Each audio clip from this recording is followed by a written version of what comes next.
नमस्कार दोस्तों। आज के वीडियो में हम डिस्कशन करने जा रहे हैं हाल ही में GS3 मेंस पेपर जो आयोजित किया गया यूपीएससी के द्वारा। उसमें इकोनॉमिक्स के क्या सवाल पूछे गए हैं उनको लेकर हमारा ये वीडियो है। तो बिना समय गंवाए हम लोग वन बाय वन डिस्कशन करते हैं।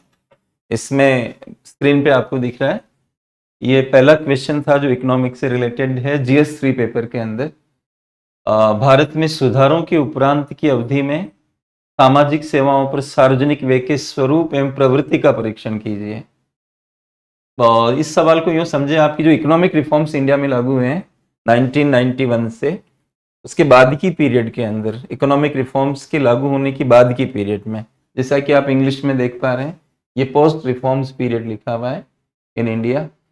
तो पोस्ट रिफॉर्म पीरियड के अंदर सामाजिक सेवाओं पर सरकारी जो खर्चा है, सार्वजनिक व्यय को हम सरकारी खर्च भी कह सकते हैं, इसका स्वरूप बताना है और इसके प्रवृत्ति को बताना है, इसका परीक्षण करना है और फिर बाद में ये दिखाना है कि किस सीमा तक ये समावेशी समृद्धि के उद्देश्य को प्राप्त करने के अनुरूप है। तो जो भी ये ट्रेंड हमें दिखेगा, पैटर्न दिखेगा, इसको हमें लिंक करना है कि भारत में इंक्लूसिव ग्रोथ का जो टारगेट है उसके हिसाब से ये ट्रेंड और पैटर्न सही है या नहीं है। तो इस प्रकार का प्रश्न करते समय आपको पहले तो ये दिखाना पड़ेगा कि सामाजिक सेवाओं के अंदर आप क्या क्या चीजें शामिल करते हो। शॉर्टकट में आप दो चीजें तो बता ही सकते हो, जैसे कि एजुकेशन बता सकते हो, शिक्षा, स्वास्थ्य। ये दो बातें तो ध्यान रखिए, भविष्य में भी ऐसे क्वेश्चन आते रहेंगे क्योंकि समावेशी विकास या ग्रोथ का टारगेट तो भारत का एवरग्रीन टारगेट है। तो एजुकेशन, हेल्थ, फिर हेल्थ के साथ आप न्यूट्रिशन जोड़ सकते हो, हेल्थ और न्यूट्रिशन वैसे भी जुड़े होते हैं। फिर पानी जोड़ सकते हो, वाटर, फिर सफाई यानी कि सैनिटेशन, राइट। इस तरह से सोशल सिक्योरिटी को भी डाल सकते हो। ये इस तरह की चीजें सोशल सर्विसेज में आती है, राइट। और इसमें सरकारी खर्च का पोस्ट रिफॉर्म पीरियड में हमें उसको एग्जामिन करना है। तो आप खास तौर से इंडिया के अंदर 2015-16 से अगर आप देखते हो तो इसमें ये चीजों के ऊपर जो सरकारी खर्च है उसमें जो ट्रेंड निकल के आ रहा है वो राइजिंग ट्रेंड है। मतलब राइजिंग ट्रेंड का मतलब ये निरंतर बढ़ रहा है।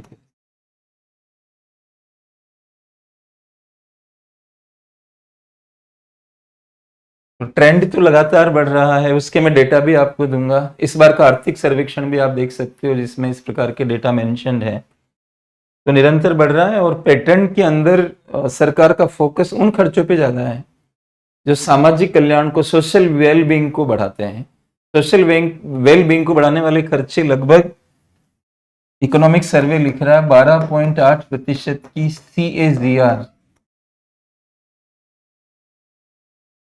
CAGR से बढ़ रहे हैं ये।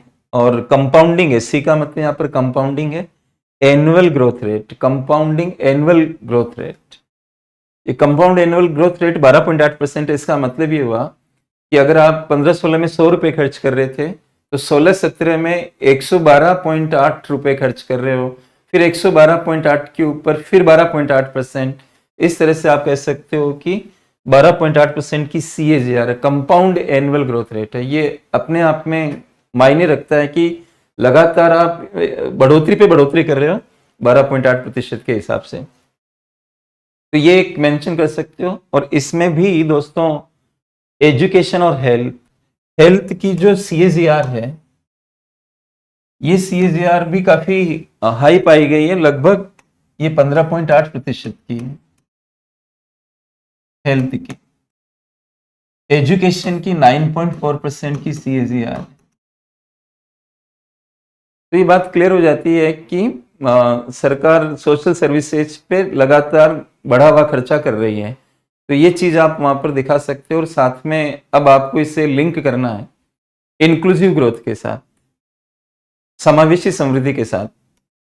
तो समावेशी समृद्धि हम किसको बोलेंगे? ग्रोथ की ऐसी प्रक्रिया जिसमें सभी लोग, सभी भौगोलिक क्षेत्र, सभी आर्थिक क्षेत्र उचित भागीदारी करें। तो सभी लोग उचित भागीदारी करें, इसके लिए क्या होगा? लोगों में क्षमताएं होनी चाहिए कैपेसिटीज होनी चाहिए। भागीदारी विकास में कब कर पाएंगे, ग्रोथ में कब कर पाएंगे, जब आप में क्षमता होगी। आप एजुकेटेड नहीं हैं तो आपकी भागीदारी इकोनॉमी के अंदर नहीं आ पाएगी और अच्छा आपको इनकम जनरेट नहीं हो पाएगी अगर आप एजुकेटेड नहीं हैं। तो विकास की प्रक्रिया आपके लिए काम नहीं कर पाएगी। तो आपको कैपेबल बनना पड़ेगा। पार्टिसिपेशन के लिए इंपॉर्टेंट होता है कैपेबिलिटी। भागीदारी के लिए जरूरी होगा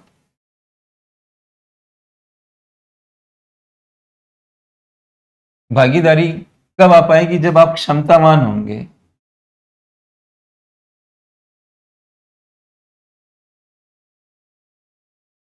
क्षमता होने से भागीदारी बनेगी आपकी, और क्षमतावान होने के लिए आपको कई बातों पे ध्यान देना पड़ेगा, खास तौर से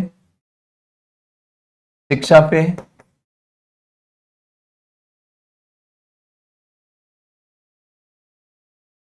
स्वास्थ्य आदि के ऊपर। ये सीधे सीधे शिक्षा, स्वास्थ्य, पोषण,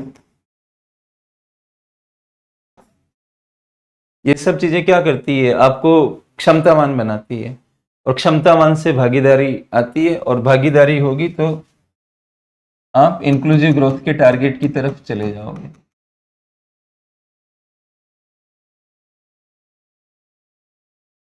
समावेशी समृद्धि के लक्ष्य को प्राप्त करोगे।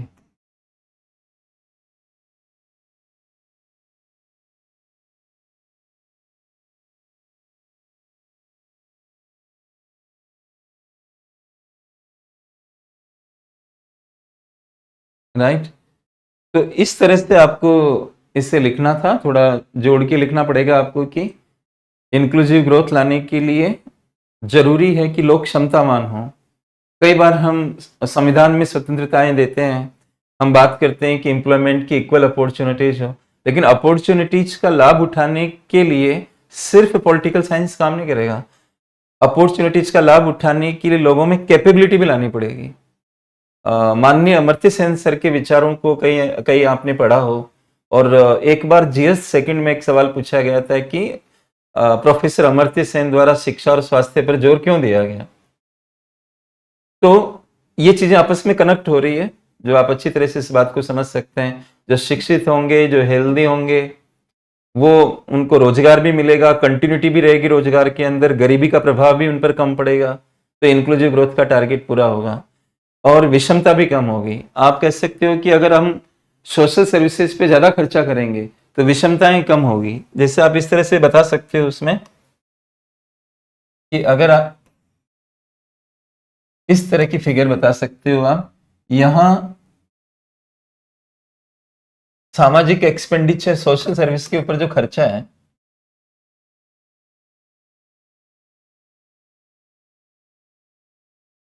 यहाँ पे आप विषमता लिख सकते हो, और यहाँ पर सामाजिक सेवा पर खर्च लिख सकते हो।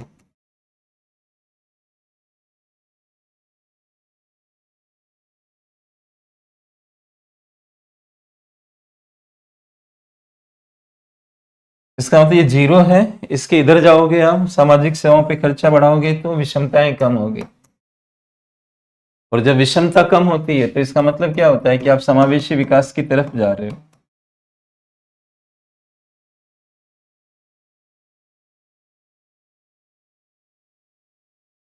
मतलब मैं ये बना रहा हूं, विषमता कमी के हिसाब से समावेशी विकास की तरफ जा रहे हो। आप ऐसा मत समझ लेना कि समावेशी विकास डाउन हो रहा है। विषमता डाउन हो रही है, उससे आप समावेशी विकास की तरफ मूवमेंट कर रहे हो। तो आप ऐसा फिगर भी बता सकते हो। राइट। तो भारत के अंदर सामाजिक सेवाओं के ऊपर पब्लिक एक्सपेंडिचर निरंतर बढ़ रहा है, ये चीज आपको मेंटेन करनी है। और उसके अंदर जो सोशल वेलबींग, सामाजिक जो कल्याण होता है, उससे जुड़े हुए खर्चों पर ज्यादा फोकस है। राइट। और शिक्षा और स्वास्थ्य के बारे में जो डेटा है वो आप दे सकते हो। CAGR एक वर्ड लिखना है, फुल फॉर्म आपको बताना नहीं है, तो लेकिन इस तरह की टेक्निकल लैंग्वेज आपको डालनी पड़ेगी और उससे अच्छा भी लगेगा। Anybody who is of Hindi medium, अगर वो लिख रहा है ऐसा CAGR, इंप्रेशन बढ़ेगा। और हिंदी माध्यम वाले भी छोटे वर्ड्स लिख सकते हैं, इस तरह के वर्ड लिख सकते हैं, CAGR जैसे छोटे शब्द वो लिख सकते हैं, कोई प्रॉब्लम नहीं है इसके अंदर। तो आई थिंक ये बात आपको इसमें समझ में आई होगी सेकेंड वाले पार्ट के अंदर। अब इसमें वर्ड लिमिट आपको देखनी पड़ेगी और थोड़ा इंट्रोडक्शन आपको इसका बनाना पड़ेगा। 150 शब्द जो दिए हुए हैं तो आप 140 में लिखिए इसे, और लिमिट है तो थोड़ा सा कम लिख लेंगे तो आपको आगे अन्य प्रश्नों में फायदा मिलेगा, अन्य क्वेश्चंस के लिए टाइम बचेगा। ज्यादा एक्सीड करोगे तो आपको फिर आगे दिक्कत आएगी, तो थोड़ा कम भी रखोगे तो मान्य है, ये 10% प्लस माइनस चलता है। तो आप 10 वर्ड्स भी कम लिख रहे हो, 15 भी कम लिख सकते हो, 10 वर्ड कम लिख रहे हो, इसमें 20 का आप इंट्रोडक्शन दे दीजिए शुरुआत में। तो 20 इंट्रोडक्शन में गया, 20 में कंक्लूजन दे दीजिए। अब बच्चे आपके 100, तो 50-50 में 2 भाग है, आराम से आप लिख सकते हो। 50 वर्ड्स कितने से होते हैं?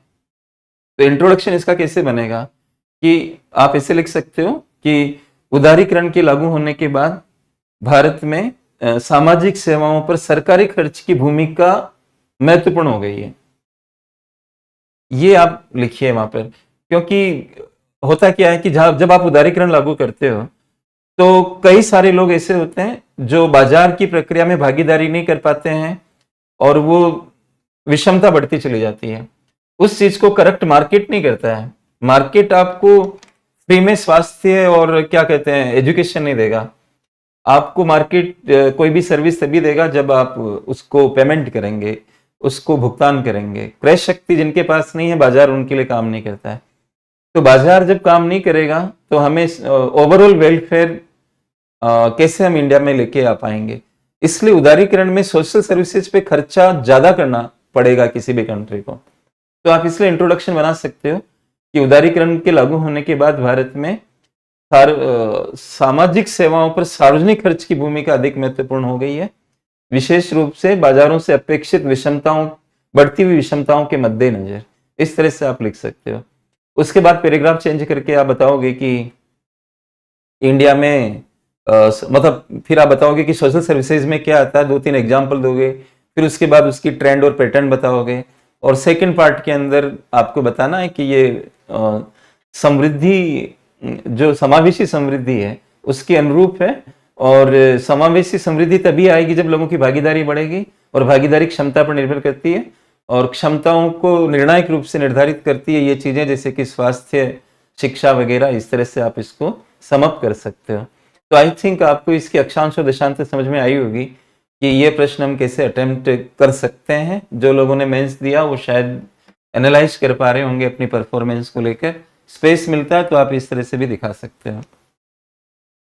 तो ये तो पहला प्रश्न हुआ जो इकोनॉमिक्स से रिलेटेड था। अब दूसरा सवाल ये था इकोनॉमिक्स से रिलेटेड GS3 में, और सवाल को रीड करते हैं। भारत में निरंतर उच्च खाद्य मुद्रास्फीति के कारण क्या है, मतलब, और इस प्रकार की मुद्रास्फीति को नियंत्रित करने में RBI की मौद्रिक नीति की प्रभावशीलता पर टिप्पणी करनी है आपको। And I am also studying in English what are the causes of persistent high food inflation in India and comment on the effectiveness of the monetary policy of the RBI to control this type of inflation। तो दोस्तों ये तो मैं अपनी classes में कई बार ये सारी चीजों का डिस्कशन करता रहता हूँ, प्रीलिम्स की क्लास में भी। इन्फ्लेशन वगैरह के टॉपिक प्रीलिम्स वगैरह में ज्यादा पढ़े जाते हैं, लेकिन अगर आप वर्टिकल अप्रोच रखते हो, लंबवत दृष्टिकोण रखते हो परीक्षा की तैयारी का, तो प्रीलिम्स को भी आप थोड़ा सा मेंस ओरिएंटेशन दे सकते हो। और एक आपका मेंस में सिलेबस एक है कि इश्यूज रिलेटेड टू ग्रोथ, समृद्धि से रिलेटेड मुद्दे हैं। तो कहीं ना कहीं मुद्रास्फीति समृद्धि से रिलेटेड मुद्दा बन जाता है। संभवतः इसी बात के मद्देनजर यूपीएससी ने ऐसा कोई मतलब ये सवाल बनाया है, और आप लोग भी इस बात को नोटिस करें। इसको करंट अफेयर से रिलेटेड मान सकते हैं। इकोनॉमिक सर्वे में इसकी काफी चर्चा हुई है। आरबीआई की एनुअल रिपोर्ट में इसकी काफी चर्चा देखने को मिलती है। तो आपको ये समझना पड़ेगा कि हाल ही के टाइम के अंदर एकदम हाई जो फूड इन्फ्लेशन का मतलब होता है खाद्य पदार्थ जो महंगे होते हैं, खाद्य पदार्थ जो हम खाने पीने के लिए इस्तेमाल करते हैं उनकी महंगाई को हम कहते हैं खाद्य मुद्रास्फीति, फूड इन्फ्लेशन। तो उन्होंने स्पेसिफाई किया कि निरंतर ये क्यों बना हुआ है हमारे इंडिया के अंदर, और रिजर्व बैंक कैसे इसको इफेक्टिवली ट्रीट कर सकता है कि नहीं कर सकता, उसकी मॉनेटरी पॉलिसी ट्रीट कर सकते कि नहीं कर सकती। तो अगर आप लगातार न्यूज़पेपर पढ़ते हैं, सर्वे, आरबीआई की एनुअल रिपोर्ट, मंथली बुलेटिन, ये सब, तो आपको समझ में आ जाएगा कि ये जो फूड इन्फ्लेशन है,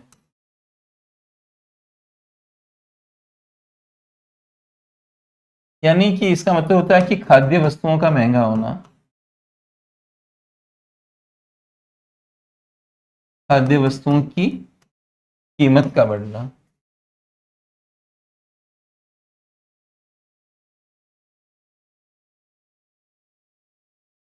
एक बात आपको समझनी पड़ेगी कि खाद्य वस्तुओं की कीमतें कभी भी बढ़ती है, कोई भी चीज की कीमत कभी भी बढ़ती है, तो उसमें दोनों में से एक, दोनों में से कुछ एक फैक्टर हो सकता है, दोनों हो सकते हैं।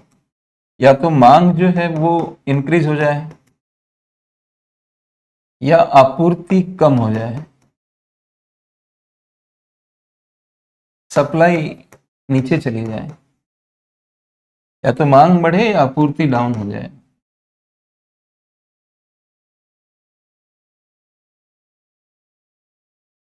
आप हमेशा देखेंगे कि खाद्य वस्तुएं हमारे लिए आवश्यक होती है, और हमारी बायोलॉजिकल कैपेसिटी से उसका गहरा संबंध होता है कि हमारी कैपेसिटी क्या, हमें भूख कितनी लगती है, हमारी बायोलॉजिकल कैपेसिटी क्या है, इसके ऊपर खाद्य वस्तुओं की मांग करते हैं हम लोग।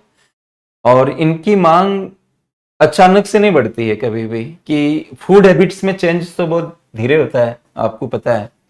धीरे धीरे समाज में जो बदलाव आते हैं उसके हिसाब से फूड हैबिट्स बदलती है। तो आप ये तो नहीं कह सकते हो कि खाद्य वस्तुएं महंगी, टमाटर, पटेटो, कोई भी चीज इसलिए महंगी हो रही है कि लोग उनको ज्यादा खाने लग गए। आप मेरी बात पे विचार करें कि क्या ये हो सकता है कभी कि टमाटर की रेट अचानक बढ़ गई, या पटेटो की रेट अचानक बढ़ गई, ऑनियन की रेट अचानक बढ़ गई, तो लोग इनको ज्यादा खाने लग गए, इनकी मांग बढ़ गई, ऐसा ऐसा इसलिए ऐसा हो गया। आई थिंक आपके पास इकोनॉमिक्स है या नहीं, और आप इस जो भी कोई इस वीडियो को सुन रहा है, तो उसके पास इकोनॉमिक्स है या नहीं, इससे इसका कोई मतलब नहीं है। ये बात कॉमन सेंस वाली है कि खाद्य वस्तुएं महंगी मांग बढ़ने से नहीं होती है उतनी, कि मांग अचानक, हाँ आप एक्सपोर्ट कर दो इंटरनेशनल मार्केट में, वो एक अलग बात है, लेकिन ऐसे तो मांग नहीं बढ़ती है उसकी। तो इसका मतलब साफ जाहिर हुआ कि खाद्य वस्तुओं की महंगाई जो होती है कभी भी, ज्यादातर आपको इसकी वजह समझ में आएगी ये वाली, सप्लाई डाउन हो जाती है।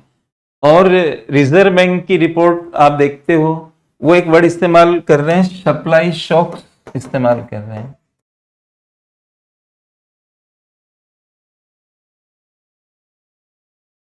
झटके लग जाते हैं एक्सट्रीम वेदर कंडीशंस की वजह से, आरबीआई कह रहा है। एक सप्लाई शॉक की वजह क्या होती है? Extreme weather conditions.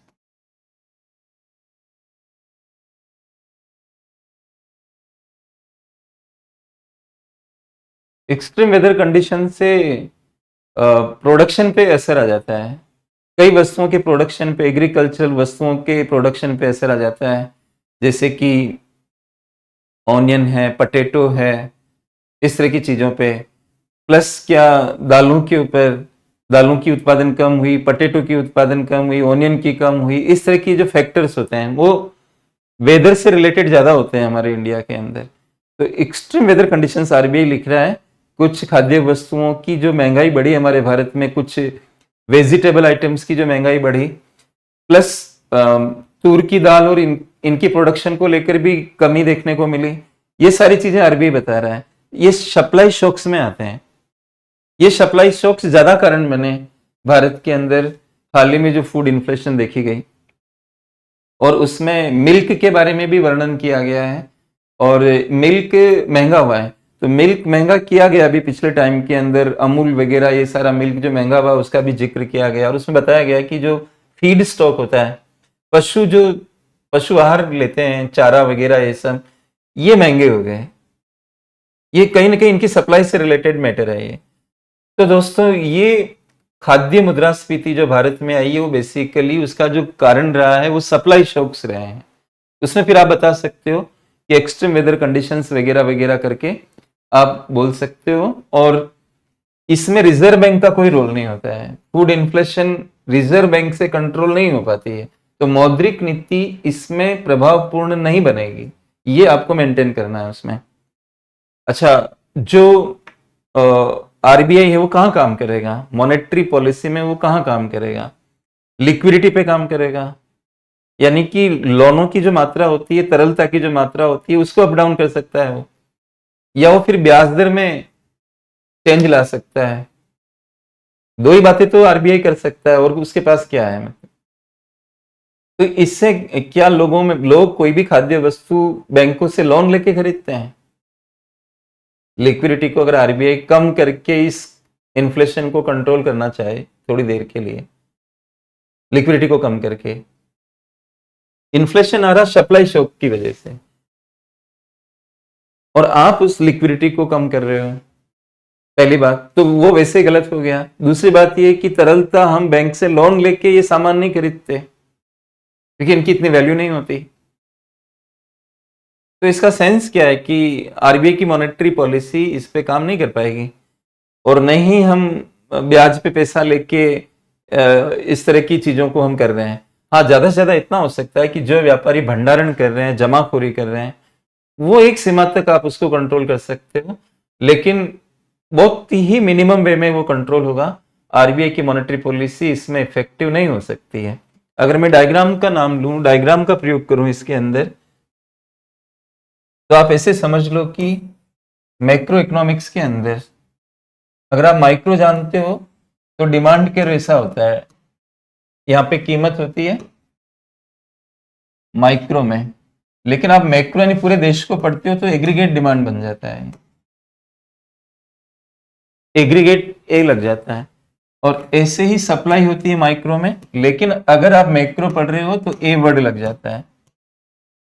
माइक्रो से मैक्रो पे पारगमन होता है, तो aggregate supply curve, aggregate demand curve, जो, और यहां कीमत की जगह कीमत स्तर हो जाता है, क्योंकि जब आप कीमत की बात करोगे तो एक वस्तु की बात होगी, भाई किसकी कीमत की बात कर रहे हो, तो ये माइक्रो हो जाएगा। लेकिन आप कई वस्तुओं की औसत कीमत की बात कर रहे हो तो ये कीमत स्तर हो जाएगा।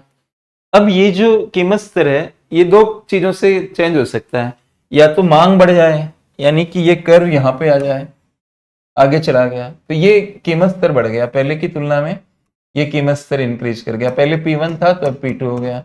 ये मांग की वजह से होता है। लेकिन हमारे भारत में फूड इन्फ्लेशन इसकी वजह से नहीं है, मांग नहीं बढ़ रही है उससे, ऐसे आप समझें।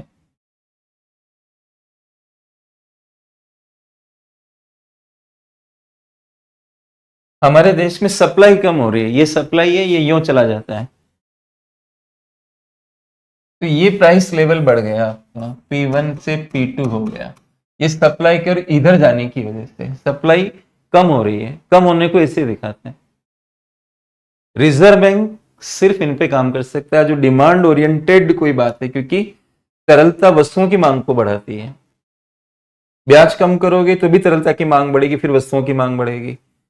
तो मुद्रास्फीति जो खाद्य वस्तुओं की है वो मांग से जनरेट नहीं होती उतनी, मैंने आपको ये निवेदन किया।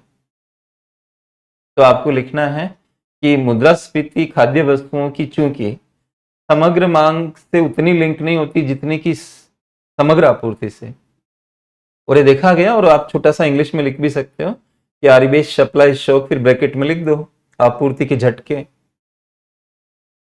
एक्सट्रीम वेदर कंडीशंस की वजह से, मौसमी जो कंडीशंस है वो एक्सट्रीम प्रकार की देखी गई है, जिसकी वजह से ये वस्तुएं महंगी हुई है।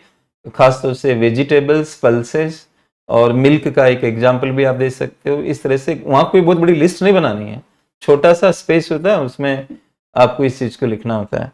तो आई थिंक आपको ये बात समझ में आ रही होगी, और क्लैरिटी भी आ रही होगी आपको। चाहे आप मेंस लिख रहे हो कि नहीं लिख रहे हो, इस बात से कोई फर्क नहीं पड़ता है।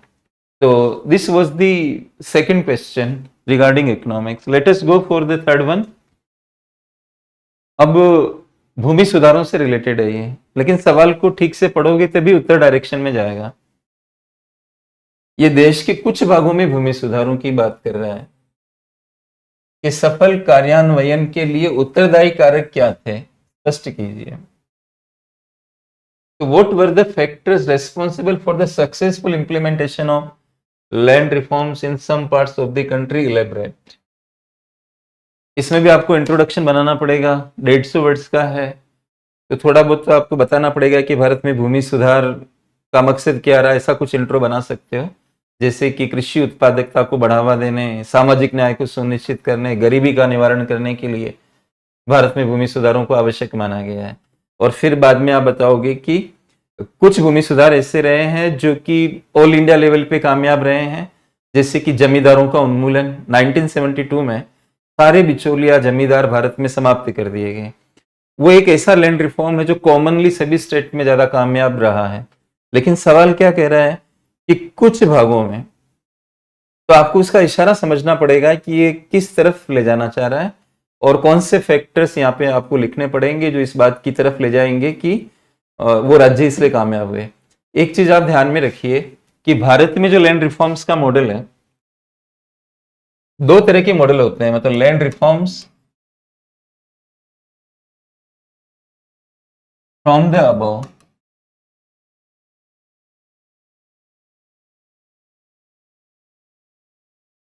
Land reforms from the above, एक मॉडल होता है लैंड रिफॉर्म्स फ्रॉम बिलो। कहीं कहीं आपको पढ़ने को मिलेगा, ये टॉपिक्स ऐसे हैं कि अनंत हैं। मतलब जब आप कहते हो land reforms from the above, तो उसमें क्या होता है, सरकार लैंड रिफॉर्म्स को लागू कराती है। अबव का मतलब यहाँ ऊपर से आ रहे हैं, गवर्नमेंट रूल्स बनाएगी और फिर उनको इम्प्लीमेंट कराएगी, ये कहलाते हैं land reforms from the above. Land reforms from below का मतलब ये होता है कि लोग ही लैंड रिफॉर्म्स लागू कर रहे हैं, नीचे से लागू हो रहे हैं। जैसे विनोबा भावे जी का भूदान आंदोलन आप कह सकते हो कि लोगों के स्तर पर विनोबा भावे जी जगह जगह पर गए और जमींदारों भूमिदारों से रिक्वेस्ट करी कि वो भूमि दान करें, और लोगों को समझाया, उनसे बात करी। ये नहीं कि कानून लागू किया, जबरदस्ती कुछ किया। तो इस तरह का मॉडल जो होता है उसको हम कहते हैं लैंड रिफॉर्म्स फ्रॉम बिलो। तो आपको ये मेंटेन करना पड़ेगा कि भारत में कौन सा मॉडल रहा है, land reforms from the above. ये मॉडल ही भारत में ज्यादा रहा है, 99%। अब ये सरकार के द्वारा लागू होगा तो कृषि राज्य सूची में आता है। तो land reform from the above के अंदर स्टेट गवर्नमेंट की जिम्मेदारी इसमें मुख्य रूप से है। तो स्टेट लीडरशिप कैसी है, तो पूछ रहा ना कौन से फैक्टर जिम्मेदार है इसके अंदर। आपको देखना पड़ेगा कि वेस्ट बंगाल, केरला, इस तरह के स्टेट्स में लैंड डिस्ट्रीब्यूशन रीडिस्ट्रीब्यूशन बहुत बढ़िया तरीके से हुआ। ओनरशिप राइट्स मतलब बर्गरदारों को दिए गए। आपने नाम सुना होगा, पश्चिमी बंगाल ने एक अभियान चलाया था खास तौर से ऑपरेशन बर्गा करके, और बर्गा बर्गरदार शब्द से बना हुआ है। तो उन बर्गरदारों को बड़ी मात्रा में ऑपरेशन बर्गा चला के ओनरशिप राइट्स दिए गए। क्यों? क्योंकि वहां पर लेफ्टिस्ट पार्टी का, कम्युनिस्ट पार्टी का इनका शासन था, तो वो लोग इसको कर पाए। तो डिपेंड करता है कि आपका पॉलिटिकल विल पावर क्या है, और पॉलिटिकल विल पावर, कॉन्स्टिट्यूशन क्या है आपकी स्टेट गवर्नमेंट का, कौन सी पार्टी सत्ता में, उसका गठन किस तरह का है, उसके ऊपर डिपेंड करता है। हमें ज्यादातर और यहाँ पर लैंड रिफॉर्म्स जो इंडिया में है, अगर यूपीएससी पूछ रहा है कि कुछ राज्यों में ज्यादा कामयाब रहे या कुछ पार्ट्स में ज्यादा कामयाब रहे, तो उनका इशारा ज्यादातर उस चीज की तरफ है जो भूमि की रीडिस्ट्रीब्यूशन है, उसको फोकस करके यूपीएससी ये पूछ रहा है। आपको अंदाज लगाना पड़ेगा, क्योंकि भूमि सुधारों में तो छोटे छोटे खेतों की प्रॉब्लम भी है, वो भारत में अनरिजोल्व है। छोटे छोटे खेत आज भी 86% खेत इंडिया के स्मॉल और मार्जिनल प्रकार के हैं, उन पे कुछ काम नहीं हो पा रहा है। तो उनका इशारा सीलिंग की तरफ है, उनका इशारा ओनरशिप राइट्स है। जो भूमि को जोतने वाले काश्तकार हैं, बटाईदार हैं या बर्गरदार हैं, जो लंबे समय से खेत जोत रहे हैं, क्या उनको स्वामित्व मिला है? तो इस चीज में आपको ये बात करनी पड़ेगी कि भारत में land reform from the above model रहा है। इसका मतलब ये कि गवर्नमेंट के द्वारा लैंड रिफॉर्म्स लागू किए गए भारत में। चूंकि ये राज्य सूची का विषय है, इसलिए ये डिपेंड करेगा कि स्टेट एडमिनिस्ट्रेशन किस तरह का है, राज्य सरकारें कितना विल पावर रखती है इसको इम्प्लीमेंट करने में। ये बात पर आपको ज्यादा वर्क करना पड़ेगा। दूसरा, जो सीलिंग लॉस थे इंडिया के, जिसमें कई जगहों पर एग्जाम्पशन ज्यादा थे कि ये जमीन सीलिंग में नहीं आएगी, जैसे धार्मिक संस्था सीलिंग के दायरे में नहीं है, गौशाला सीलिंग के दायरे में नहीं है, बागानी फसलें सीलिंग के दायरे में नहीं है। इस तरह के बहुत सारे अपवाद बना दोगे तो सीलिंग में आपको लैंड नहीं मिलेगी। सरप्लस लैंड कहां से लाओगे आप रीडिस्ट्रीब्यूट करने के लिए? एग्जेम्पशन ज्यादा दे दिए गए कई सारी जगहों पे। तो आप दूसरा बात ये भी मेंशन कर सकते हो कि एग्जेम्पशन लॉ के अंदर कितने रखे गए, उस पर भी ये सक्सेस डिपेंड कर रही थी, ऐसे फैक्टर भी उसमें रेस्पॉन्सिबल थे।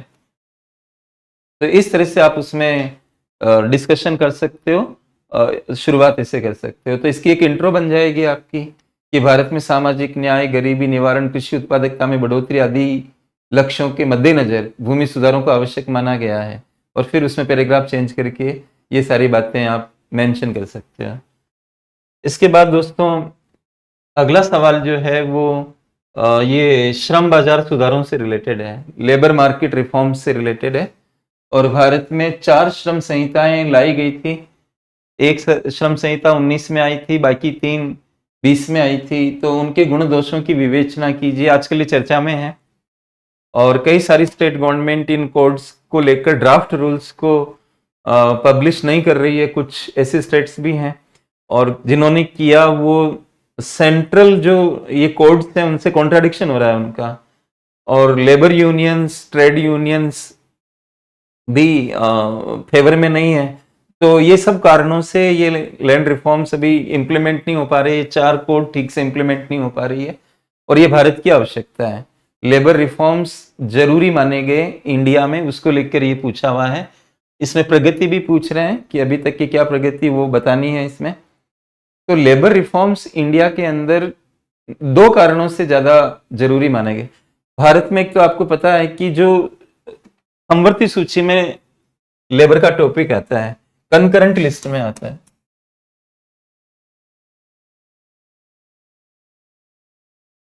समवर्ती सूची के अंदर केंद्र भी कानून बना सकता है, राज्य भी कानून बना सकते हैं। तो टोटल कानून इंडिया में बहुत ज्यादा हो गए केंद्र और राज्यों के मिला के। मैं मजाक से ये भी कई बार कहता हूं कि जो विषय समवर्ती सूची में होता है तो वो फुटबॉल जैसा हो जाता है कई बार, कि जिसको मन में आता है वो किकिंग करता है उसकी। तो ये भारत में इतना ज्यादा लेबर कानून हो गए, प्लस उनको इतना टिपिकल बनाया गया कि एम्प्लॉयर को एम्प्लॉयमेंट देने में प्रॉब्लम होती है। इसीलिए कहीं पर लिखा गया है कि भारत में जो श्रम कानून है, they they protect employment but they do not generate employment.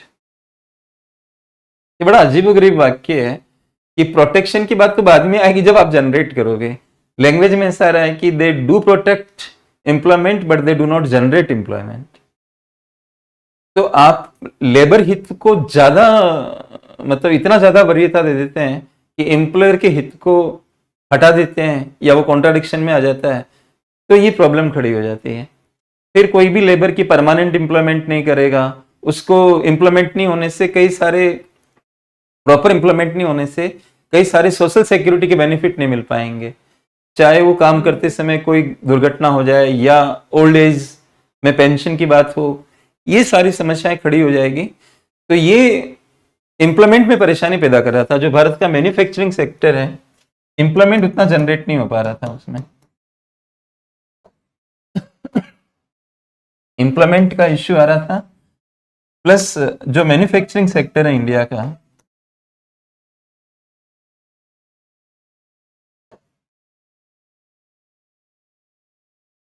उसकी ग्रोथ पे नेगेटिव असर पड़ रहा था। और आपको पता है कि मैन्युफैक्चरिंग सेक्टर भारत की जीडीपी में उतना रोल प्ले नहीं कर पा रहा है इस तरह की समस्याओं को चलते। और इसमें 2 कारण मेजर रहे हैं कि जो मैन्युफैक्चरिंग सेक्टर की ग्रोथ अच्छी नहीं आ पाई, ये आप पढ़ोगे कहीं ना कहीं। तो एक तो हमारे पास वर्ल्ड क्लास इंफ्रा नहीं है, विश्व स्तरीय आधारभूत संरचना की कमी इसको प्रभावित कर रही है। और दूसरी जो कमी है वो कॉम्प्लेक्स लेबर लॉज हैं।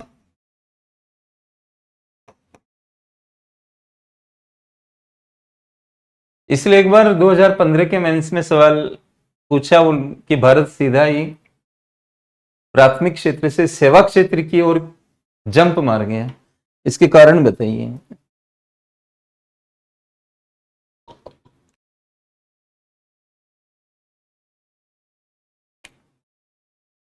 तो दोस्तों, ये सेवा क्षेत्र में जो हमारा पारगमन है, ये समस्या के कारण है कि हम इन चीज़ों पे काम नहीं कर पा रहे, तो हम सीधा प्राइमरी सेक्टर से सेवा क्षेत्र की तरफ चले गए। ये ऐसा टॉपिक है जो कई जगह पे काम आएगा आपको। भारत में सेवा क्षेत्र में एफडीआई ज़्यादा क्यों आता है, मैन्युफैक्चरिंग में उतना क्यों नहीं आता है, ये सारे कारण रहे। तो हमारी सरकार ने सोचा कि इसमें चेंज लाना पड़ेगा, और लेबर पर राष्ट्रीय आयोग एक रहा सेकंड नंबर का। उसने भी कहा कि केंद्र कम से कम अपने कानून, 29 प्रकार के जो कानून है केंद्र स्तर के, 29 लॉज, इनको वो 4-5 कोड में मतलब विभक्त कर दे। सेम सेम कानून एक कोड में आ जाएंगे, जैसे code on wages,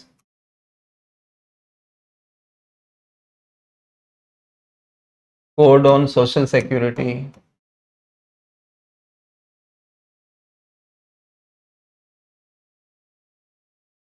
code on industrial relations,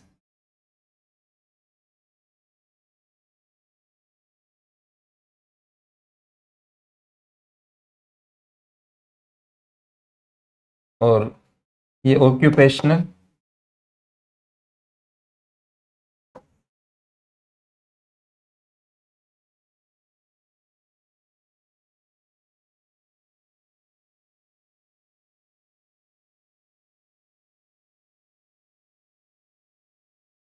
safety, health and working conditions code.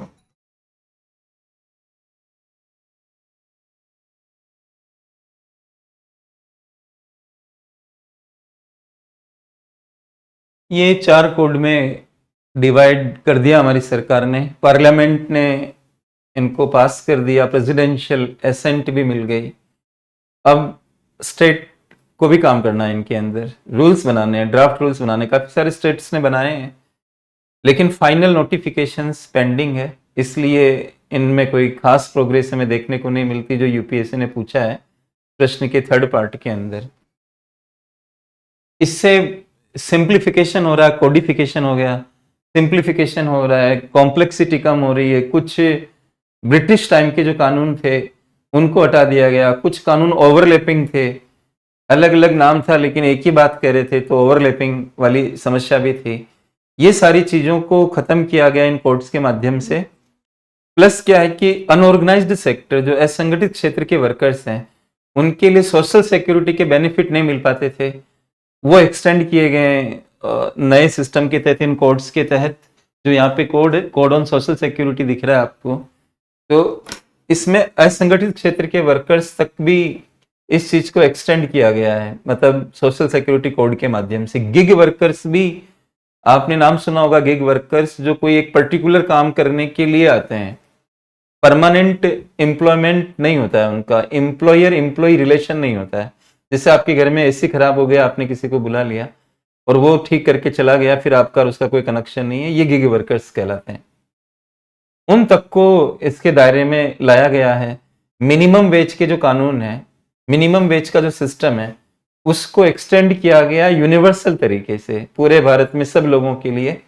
Minimum wage की सभी प्रकार के जो वर्कर्स हैं उनके लिए मिनिमम वेज का कॉन्सेप्ट लाया गया। फिर ये भी कहा गया है कि हम हर 5 साल में मिनिमम वेज को रिवाइज करते रहेंगे। मिनिमम वेज में ज्यादा वेरिएशन आते थे, तो फ्लोर, मतलब एक मिनिमम फ्लोर को फिक्स कर दिया गया सरकार के द्वारा। और ये भी कहा गया कि लोगों की स्किल को देखकर, भूगोल को देखकर मिनिमम वेजेज को हम फिक्स किया करेंगे। महिलाओं को इसमें ध्यान दिया गया है कि महिलाएं किसी भी इस्टेब्लिशमेंट में काम कर सकती है, ये बोला गया है। मैटरनिटी लीव को बढ़ा दिया गया है, पहले 12 वीक होते थे, इससे बढ़ा दिया गया है, 26 वीक्स कर दिया गया है। इस तरह से क्या है कि इसमें equal pay for equal work, महिलाओं को भी उतना ही मिलना चाहिए जितना कि पुरुषों को मिलता है।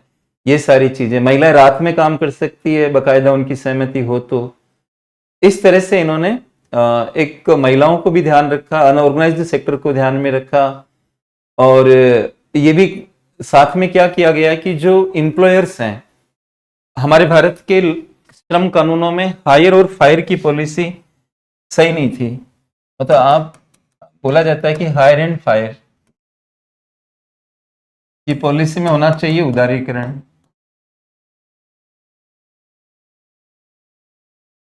वो किया गया है इसके अंदर।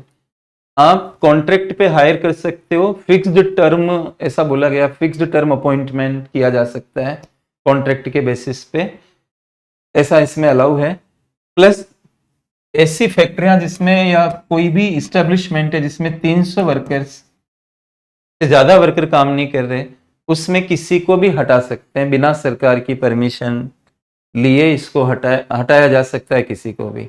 इसलिए आपने देखा होगा कि कई ट्रेड यूनियन, लेबर यूनियंस इसका विरोध कर रही है कि वर्कर राइट्स कॉम्प्रोमाइज किए गए हैं इस कोड के अंदर। लेकिन अगर किसी में प्रोडक्टिविटी नहीं है तो आप उसको हटा सकते हो। तो ये लिबरलाइजेशन यहाँ पे देखने को मिल रहा है। और कमाल की चीज क्या है कि जब आप उसको फायर करोगे तो बेरोजगार हो जाएगा। लेकिन इसमें एक स्कीम है, अटल बीमित व्यक्ति कल्याण योजना। अटल बीमित व्यक्ति कल्याण योजना से उसको एक प्रकार का बेरोजगारी भत्ते जैसा सरकार ने बोला है, वो मिलता रहेगा उसको। तो वो बिल्कुल उसकी स्थिति खराब हो जाएगी ऐसा नहीं होगा। और आप पढ़ोगे इन लेबर रिफॉर्म्स के बारे में हमारे कंट्री में, तो बार बार ये कहा गया है कि आप लेबर रिफॉर्म्स इंप्लीमेंट करो, लेकिन सोशल सेफ्टी नेट होनी चाहिए और सरकार की तरफ से एक सपोर्ट सिस्टम होना चाहिए कि जब लोगों को हटाएंगे और वो बाहर निकल जाएंगे तब उनकी सर्वाइवल का क्या होगा। तो ये चीज भी इसके अंदर कंसिडर की गई है। तो हायर एंड फायर की पॉलिसी के लिबरलाइज पर भी फोकस किया गया है। कुल मिलाकर इसमें सभी के हितों को मद्देनजर रखा गया है काफी सीमा तक। अब आलोचना तो किसी भी चीज की होती है, प्रोज एंड कॉन्स दोनों के होते हैं, वो यूपीएससी ने पूछे हैं। तो अब इसमें क्या फायदा मिलेगा इंडिया के अंदर ये कोड्स के लागू होने से? इसका फायदा क्या है? अगर आप ये सारे सुधार लागू कर रहे हो तो इसमें आपको एक तो प्रोडक्टिविटी बढ़ जाएगी। भाई आप उसी वर्कर को लगाओगे ना जो प्रोडक्टिव होगा, प्रोडक्टिविटी इंक्रीज होगी, एम्प्लॉयमेंट इंक्रीज होगा, क्योंकि आपको ये टेंशन नहीं रहेगी कि मैं इसको हटा नहीं सकता हूं। मतलब तो जब आप मोटिवेट हो जाओगे कि हम लगा भी सकते हैं इनको, और जब काम नहीं करेगा कोई भी व्यक्ति अगर अच्छा काम कर रहा है, अगर मैं खान ग्लोबल स्टडीज में ठीक से काम कर रहा हूं तो कोई क्यों रिमूव करेगा किसी को? और अगर मैं काम नहीं कर पा रहा तो ये प्रॉब्लम क्रिएट होगी। तो एम्प्लॉयमेंट बना रहेगा, आप सामने वाले को मौका दो, राइट। आउटपुट बढ़ेगा, मैन्युफैक्चरिंग खास तौर से। और भारत में एफडीआई भी नहीं हो पाता है तो एफडीआई का फ्लो भी बढ़ेगा। जो समस्याएं उनके चलते एफडीआई नहीं हो पाता है, ये एफडीआई भी मैन्युफैक्चरिंग सेक्टर में बढ़ाना जरूरी है। तो इस तरह के फायदे आप अपेक्षित कर सकते हो। रही बात की नेगेटिव पॉइंट्स की इसको लेकर, तो इसमें कुछ बातें हैं, जैसे कि इसमें कोई भी श्रमिक को पंजीकरण कराना है, पंजीकरण कराने के लिए उसको आधार कार्ड का इस्तेमाल करना पड़ेगा। तो कुछ लोगों का कहना है कि जो लोग आधार कार्ड या इनको नहीं जानते उनका एक्सक्लूजन हो जाएगा, बाहर हो जाएंगे, वो आधार कार्ड बेस्ड एक्सक्लूजन हो जाएगा भारत में। आप सुझावों की बात कर सकते हो इसमें, मतलब माइनस पॉइंट वो बता रहे हैं तो आप कुछ उसमें सुझाव भी दे सकते हो कि इस समस्या को ऐसे निपटा जा सकता है। दूसरी बात, रूरल वर्कर्स पे फोकस नहीं है, अर्बन सेंट्रिक ज्यादा है। ये पॉइंट भी लोग गिनाते हैं कि अर्बन सेंट्रिक ज्यादा है। तो और वर्कर राइट्स थोड़े कॉम्प्रोमाइज होते हुए दिखते हैं कुछ लोगों के अनुसार। आप लैंग्वेज में लिख सकते हो अकॉर्डिंग टू सम पीपल। इसमें 300 वर्कर्स के अंडर में अगर एम्प्लॉयमेंट है तो कोई ले ऑफ कर सकती है बिना सरकारी अप्रूवल के, प्लस बिना नोटिस 60 डेज का दिए ट्रेड यूनियंस कोई आंदोलन और इस तरह की चीज नहीं कर सकती है। कोई डिस्प्यूट है अगर तो उसके रिजोल्व होने के 2 महीने की पीरियड में कोई इस तरह का स्ट्राइक नहीं किया जा सकता। ये सारी बातें वर्कर राइट्स को कहीं ना कहीं कॉम्प्रोमाइज करती है। इस तरह से आप मिला जुला इस चीज के बारे में आप लिख सकते हो, और काफी स्पेस भी है इसमें जो 250 वर्ड्स का है। तो दोस्तों इसमें इस तरह की बात लिखनी थी। और आई थिंक हम आखिरी सवाल पे आ जाते हैं कि भारत में कृषि कीमतों के स्थिरीकरण के लिए सुरक्षित भंडार बफर स्टॉक के महत्व को स्पष्ट कीजिए और इससे जुड़ी चुनौतियां क्या है, विवेचना करनी है। तो बफर स्टॉक जो होता है ये 2 तरह का होता है, ये ध्यान रखिए। और प्राइस स्टेबलाइजेशन का मतलब भी आपको समझ में आना चाहिए। पहले मैं बफर स्टॉक की बात कर रहा हूँ। बफर स्टॉक दो तरह के हो सकते हैं, एक ऑपरेशनल होता है, एक स्ट्रेटेजिक होता है।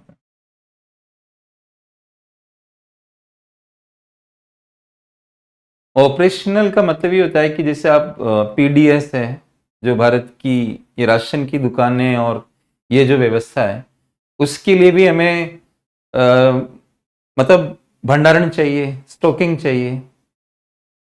ये ऑपरेशनल में आता है, मतलब इस तरह की चीजें ऑपरेशनल में आती है कि हमें हमारा रूटीन जो फंक्शन है उसको करने के लिए, खाद्य सुरक्षा वगैरह का टारगेट पूरा करने के लिए हमें ऑपरेशनल बफर स्टॉक्स की आवश्यकता होती है। और स्ट्रेटेजिक जो होते हैं इनका प्रयोग मुख्य रूप से किया जाता है प्राइस स्टेबलाइजेशन के लिए। तो और प्राइस स्टेबलाइजेशन एग्रीकल्चर में दो कारणों से बहुत जरूरी है, मतलब प्राइस स्टेबल रहे,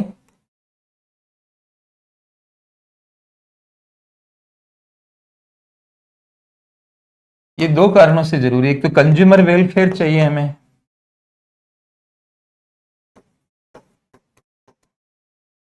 और एक हमें फार्मर वेलफेयर भी चाहिए।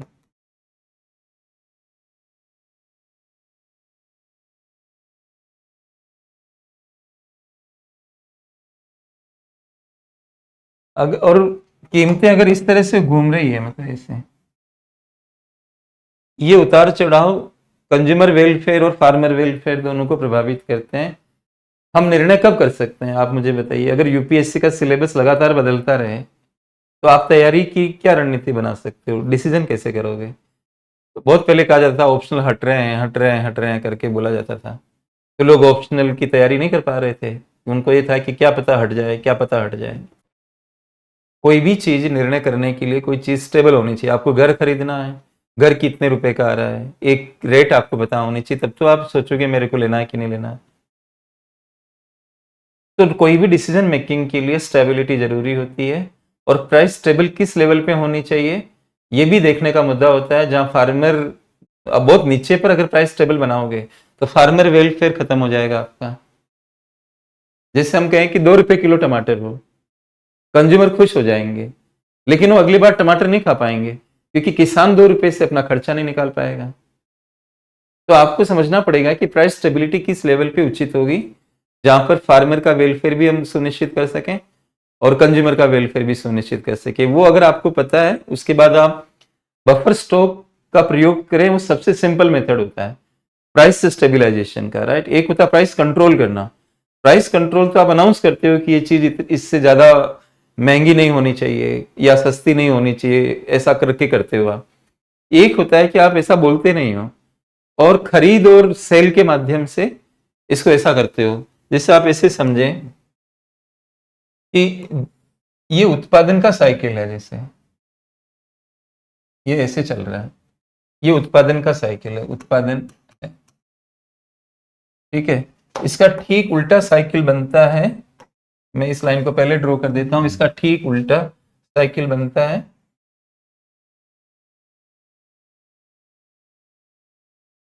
कीमत का। ये कीमत का साइकिल है,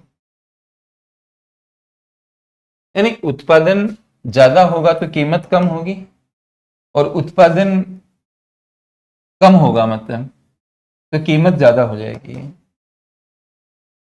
अब बफर स्टॉक जो होते हैं, आप यहाँ पे बफर स्टॉक मान लें, ये बफर स्टॉक है, स्ट्रेटेजिक वाले हैं। तो आप बफर स्टॉक, ये कीमत जो गिर रही है तो ये फार्मर के अगेंस्ट जाएगा ना, कीमत गिर रही है।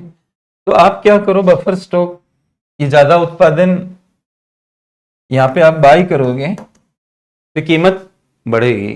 खरीद रहे हो मतलब ये ज्यादा प्रोडक्शन है, यहाँ कीमत को बढ़ाने के लिए आप खरीद रहे हो, नीचे जा रही है ना तो खरीद रहे हो आप, और ये बाई है। और बफर स्टॉक से आप सेल करो तो कीमत कम हो जाएगी, ज्यादा जा रही है, तो इस लाइन के बराबर हमें कीमत चाहिए तो हम सेल कर रहे हैं।